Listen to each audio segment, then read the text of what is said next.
Guys എല്ലാവർക്കും പുതിയൊരു വീഡിയോയിലേക്ക് സ്വാഗതം. അപ്പോൾ ഇന്ന് ഞാൻ പറയാൻ പോകുന്നത് വെച്ചിട്ടുണ്ടെങ്കിൽ വേറെ ഒന്നുമില്ല, നമുക്കെല്ലാവർക്കും വാഹനങ്ങളുണ്ട്, ബൈക്കും സ്കൂട്ടറും കാറും ജീപ്പും അങ്ങനെയൊക്കെ ഇഷ്ടം പോലെ വണ്ടികളുണ്ട്. അപ്പോൾ ഈ വണ്ടികളിലൊക്കെയും എഞ്ചിൻ ഉണ്ടല്ലോ. ഈ എഞ്ചിൻ പ്രോപ്പറായിട്ട് വർക്ക് ചെയ്യണമെങ്കിൽ എഞ്ചിൻ ഓയിൽ വേണം. അപ്പോൾ ഈ എഞ്ചിൻ ഓയിൽ നമ്മൾ എപ്പോഴാണ് ചേഞ്ച് ചെയ്യേണ്ടത്, അതായത് ഈ എഞ്ചിൻ ഓയിലിൻ്റെ കണ്ടീഷൻ നമുക്ക് മനസ്സിലാക്കാൻ സാധിക്കും. എങ്ങനെ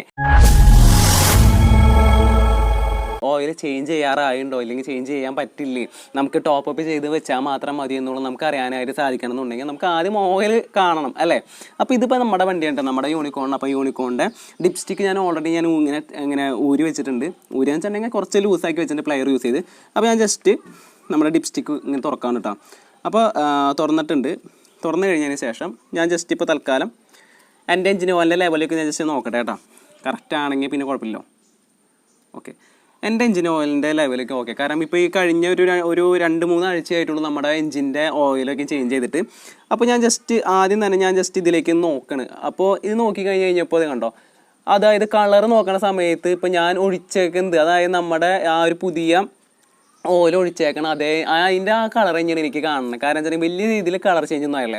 അപ്പോൾ ഒന്നാമത്തെ കാര്യം കളർ. ഇപ്പോൾ നമ്മുടെ കളർ എന്ന് പറയുന്നത് ഇപ്പോൾ നമ്മൾ ഒരു പുതിയൊരു ഓയിലിൻ്റെ കളർ എങ്ങനെയായിരിക്കും എന്നറിയില്ലോ. കറുത്ത് കരിക്കൊട്ടൊക്കെ ആയിട്ടുണ്ടെങ്കിൽ നിങ്ങൾ തീർച്ചയായും അപ്പോൾ തന്നെ നിങ്ങളുടെ വാഹനത്തിൻ്റെ എഞ്ചിൻ ഓയിൽ നിങ്ങൾ ചേഞ്ച് ചെയ്യണം. രണ്ടാമത്തെ കാര്യം ഇപ്പോൾ ഞാൻ ചെയ്യാൻ പോകുന്നത്, ഇതിൻ്റെ ഓയിൽ ഉണ്ടല്ലോ, മണത്ത് നോക്കണേ.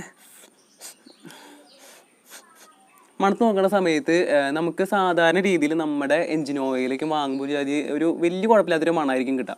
പക്ഷേ നമ്മൾ ഇത് ഓടി കുറേ ഒക്കെ കഴിഞ്ഞ് ഇപ്പോൾ ഒരു ഏകദേശം കറുത്ത കളറൊക്കെ ഏകദേശം ആവുമല്ലോ അല്ലേ. ആ ടൈമിലാണ് നമ്മൾ ജസ്റ്റ് ഒന്ന് എടുത്തിങ്ങനെ പറഞ്ഞാൽ മണത്ത് നോക്കി കഴിഞ്ഞിട്ടുണ്ടെങ്കിൽ നമുക്കൊരു പെട്രോളും മണ്ണെണ്ണയും എല്ലാം കൂട്ടിയിട്ട് മിക്സ് ചെയ്തൊരു എന്താ പറയുക, ഒരു വല്ലാത്തൊരു മണമായിട്ട് മാറും. ഭയങ്കര ഒരു എന്താ പറയുക, ഒരു ബാഡ് സ്മെല്ലായിട്ട് മാറും അത് ഓയിലിന്. അതായത് മണ്ണെണ്ണയുടെയും പെട്രോളും ഇട്ടല്ല, വേറെ തരത്തിലുള്ള മണമല്ല, അത് കുറച്ച് കൂടുതലായിട്ട് നമുക്ക് ഭയങ്കരമായിട്ട് ഇങ്ങനെ ഫീൽ ചെയ്യും, അനുഭവപ്പെടും. അപ്പോൾ അങ്ങനെ വരുമ്പോൾ നമുക്ക് മനസ്സിലായി ഏകദേശം നമുക്ക് ആ ഒരു ഓയിൽ ചേഞ്ച് ചെയ്യാറായിട്ടുണ്ടെന്ന്. ഇനിത്തെ കാര്യം എന്ന് പറയുന്നത്, നമ്മൾ വീണ്ടും ഒന്ന് ജസ്റ്റ് ഇതിനുള്ളിലേക്ക് നോക്കാം. നമ്മൾ ജസ്റ്റ് ഒരു തുള്ളി ഇതിലേക്ക് കൈമേക്ക് ആക്കണം. ആക്കി കഴിഞ്ഞിട്ട് ഞാൻ ജസ്റ്റ് ഇങ്ങനെ നമ്മൾ കൈ കൊണ്ട് ഇങ്ങനെ ജസ്റ്റ് ഒന്ന് റബ്ബ് ചെയ്ത് നോക്കാം. നമ്മൾ കൈമേക്ക് ഇങ്ങനെ ആക്കാം.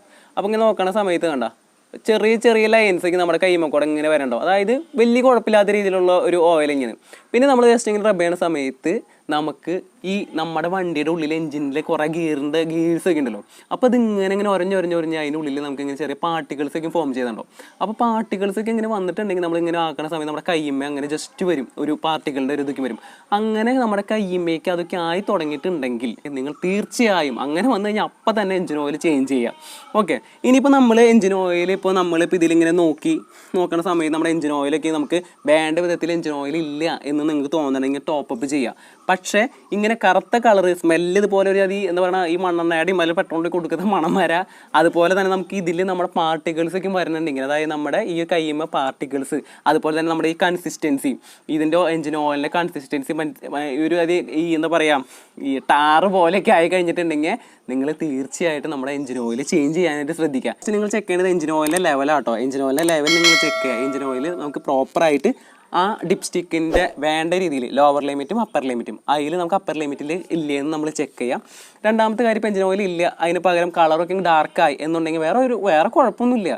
കുറച്ചാൾ കഴിയുമ്പോൾ നമ്മുടെ എഞ്ചിൻ്റെ ഉള്ളിൽ നിന്ന് നമുക്കൊരു വൈറ്റ് കളർ സ്മോക്ക് ഇങ്ങനെ പോയിക്കൊണ്ടിരിക്കും. അതായത് വേറെ ഒന്നും, നമ്മുടെ എഞ്ചിൻ ഇങ്ങനെ പണിയാ വന്നിട്ടുണ്ട്. പിന്നെ ഗിയറൊക്കെ ഇങ്ങനെ ഏകദേശം ഇങ്ങനെ പൊളിഞ്ഞ് തുടങ്ങിയിട്ടുണ്ടാവും.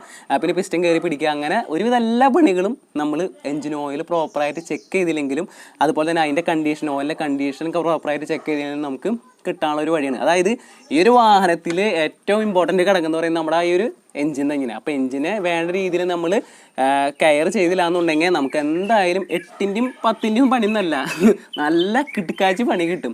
അപ്പോൾ എന്തായാലും നിങ്ങൾ ചെക്ക് ചെയ്യേണ്ടതാണ് എഞ്ചിൻ ഓയിലിൻ്റെ കണ്ടീഷൻ. ഓക്കെ, നിങ്ങൾ തീർച്ചയായിട്ടും ചെയ്യേണ്ട കാര്യം എന്ന് പറയുന്നത് എഞ്ചിൻ ഓയിലിൻ്റെ കാര്യം. ഇപ്പോൾ ഏകദേശം 2000-3000 കിലോമീറ്റർ ഓടിയിട്ടുണ്ടെങ്കിൽ നിങ്ങൾ തീർച്ചയായിട്ടും എഞ്ചിൻ ഓയിലിൻ്റെ കണ്ടീഷൻ ഒന്ന് ചെക്ക് ചെയ്ത് കഴിഞ്ഞതിന് ശേഷം നിങ്ങളിപ്പോൾ ഈ പറഞ്ഞ പോലെ കളറിലോ അല്ലെങ്കിൽ സ്മെല്ലിലോ അതും അല്ലെങ്കിൽ നമ്മുടെ പാർട്ടിക്കിൾസൊക്കെ കൈമയ്ക്ക് ആണെങ്കിൽ എന്തായാലും എഞ്ചിൻ ഓയിൽ ചേഞ്ച് ചെയ്യാം. ഏകദേശം 500 രൂപ 600 രൂപ നമ്മൾ ചിലവാക്കേണ്ടത് നമ്മൾ ചിലവാക്കേണ്ടത് 5000-10000 ചിലവാക്കേണ്ടി വരും. അപ്പോൾ ഇത്രയും കാര്യങ്ങളാണ് ഇന്നത്തെ വീഡിയോയിൽ ഉൾപ്പെടുത്തിയിരിക്കുന്നത്. അതായത് നമ്മുടെ എഞ്ചിൻ ഓയിലിൻ്റെ കണ്ടീഷൻ അനുസരിച്ച് നമുക്ക് എങ്ങനെ എഞ്ചിൻ ഓയിൽ ചേഞ്ച് ചെയ്യണോ വേണ്ടയോ, അല്ലെങ്കിൽ ടോപ്പ് അപ്പ് ചെയ്യണോ എന്നുള്ളൊരു ടോപ്പിക് നിങ്ങൾക്ക് എല്ലാവർക്കും ഇഷ്ടപ്പെട്ടെന്ന് വിചാരിക്കുന്നു. അപ്പോൾ ഇതുവരെ നമ്മുടെ ചാനൽ സബ്സ്ക്രൈബ് ചെയ്തില്ലെങ്കിൽ സബ്സ്ക്രൈബ് ചെയ്യുക, ലൈക്ക് ചെയ്യുക, ഷെയർ ചെയ്യുക. നിങ്ങളുടെ വിലയേറിയ അഭിപ്രായങ്ങൾ നിർദ്ദേശങ്ങളും കമൻറ്റ് സെക്ഷനിലിടുക. അപ്പോൾ എല്ലാവർക്കും ടാറ്റാ.